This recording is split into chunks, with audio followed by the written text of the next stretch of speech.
What's up, man? It's Nick Papz, aka Papamitrou. We're returning with hot new hip hop, and we're breaking down how I did the intro for Meek Mill's album Championships.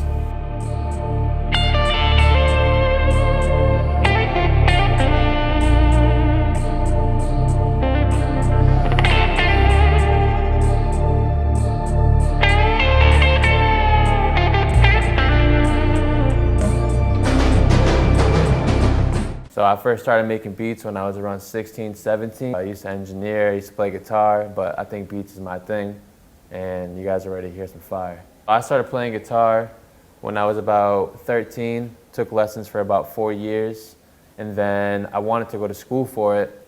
I went to go to Berklee School of Music in Boston, actually. By the time I was about to hit college, I started making beats, and I think that that's what really found my passion and was making beats.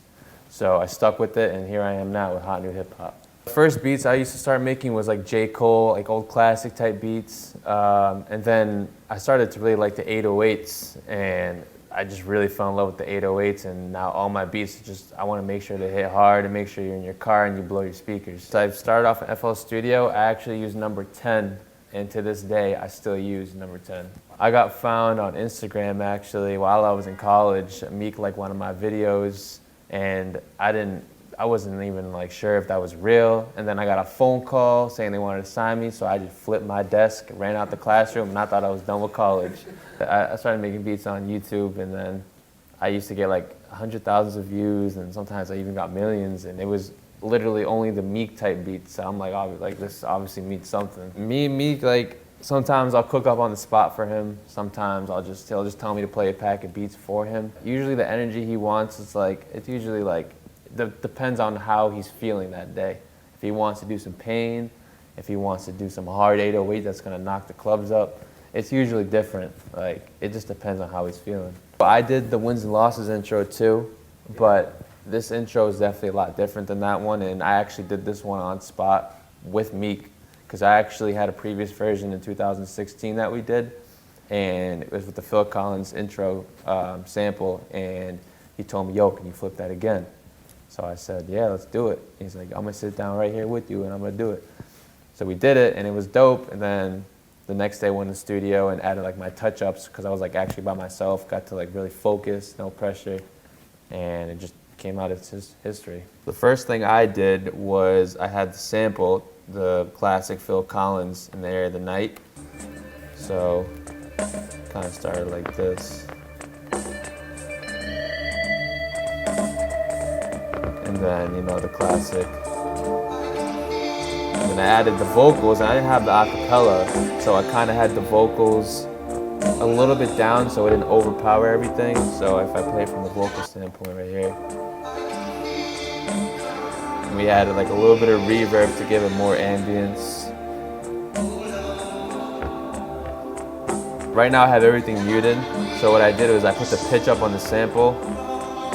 Not right here, but when the beat drops. So I kind of looped, if I can zoom in right here. I just basically chopped up literally like a 3 to 4 second loop and made the beat out of it. And then when the beat drops, which is right here, it comes in like, it's pitched up a whole octave. So after I did that, I actually duplicated the sample when the beat dropped.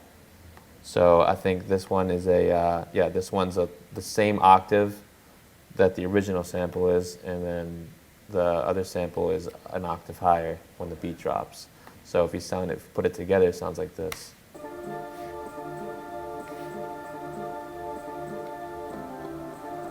Much more of a full sound. Yeah, it gives it more of a full sound. And then after that, I added, we had, I believe, this is the 808. These are my 808 patterns.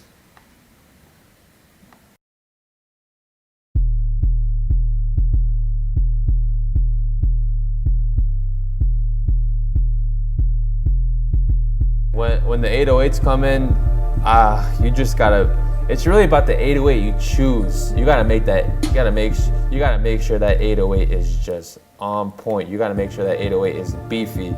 Especially for Meek. Meek loves the beefy 808s. That's just how he is, and it gets him every time. So yeah, we had the 808s, and I used the same type of 808s in the whole beat. I didn't change the different 808s. Nah, I had the same thing. But when the beat comes in, the 808s, like the pattern changes. You can see right here, it's a lot different.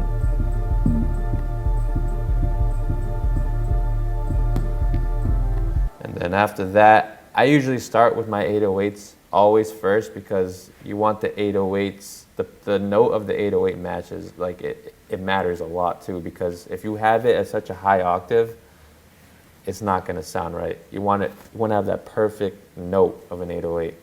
The note matters a lot, because that's what's gonna make it hit hard. After that, you added the kick, and the kick is a big, like, that's one of the biggest things that matter in a beat, especially like this. So I had this. This is when just the 808s were coming in. Get that little punch. Like it's a science to find the kick fitting with the 808. Yep. And this is before the beat drops. When I made this, I was going crazy. So I do 808s and then kicks, and then after that, I do my snare. And the snare is pretty simple. It's like, it's got the club bounce to it. The snare is what really adds the bounce, the snare and the hi-hats. So my snare patterns are pretty simple.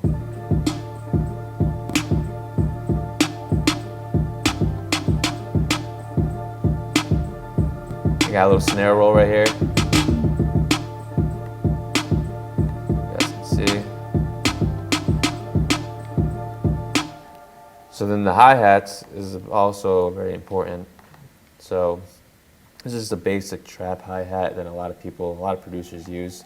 So a thing that I do with my hi-hats is I will highlight the whole thing, and usually it will start right here. Any hi-hat you put, it's gonna start like that. So what I do is I nudge it to the right twice, and it's weird how to explain it, but it gives it like a more bouncing feel. Gives it a groove. Yeah, it gives it more of a groove. So then with the hi-hat included. And I like to put my hi-hats down sometimes, give like a little bit of like what we call drip.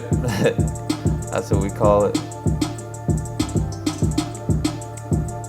Sometimes what I do with my 808s is I'll have like a little bass line in the background. So this is the bass line I'm talking about.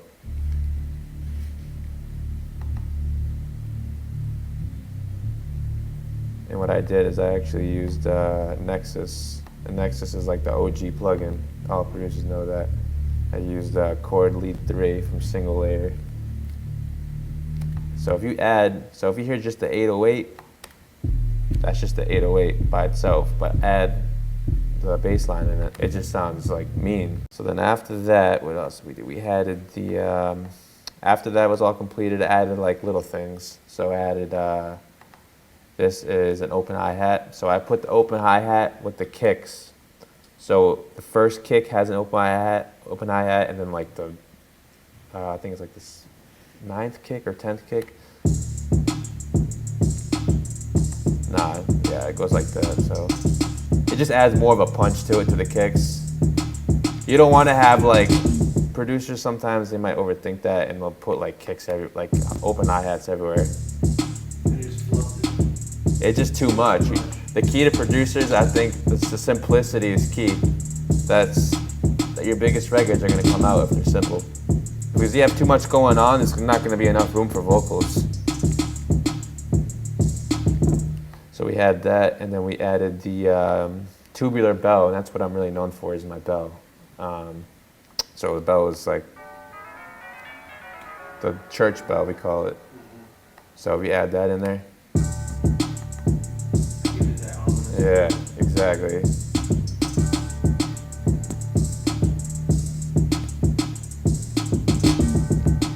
Man, I could listen to this beat with no sample. I'll be perfectly fine with it. Then we added the triangle. And I remember Meek loved this part with the little triangle added, because it added like a little bounce that he liked.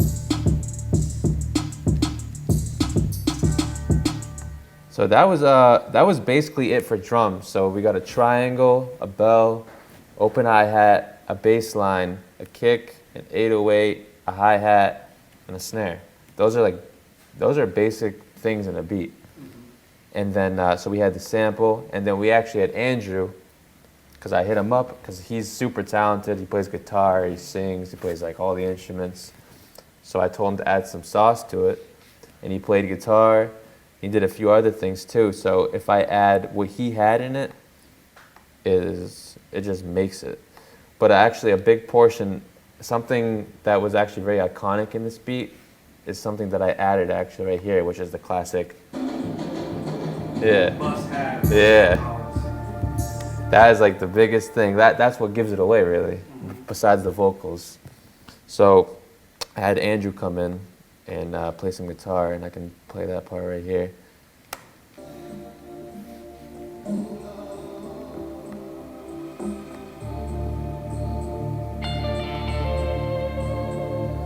And yeah, this little vocal from, I think it was from Contact.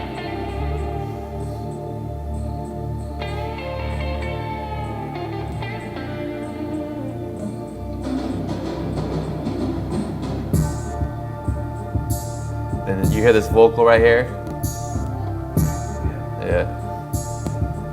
And then when the beat drops, it's about right here.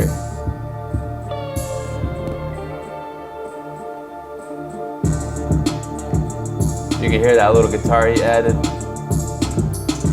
And I think that's what really beefed it up, was those guitars. They just sound mean.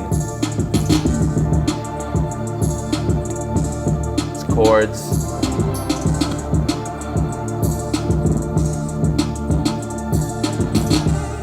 Yeah, man.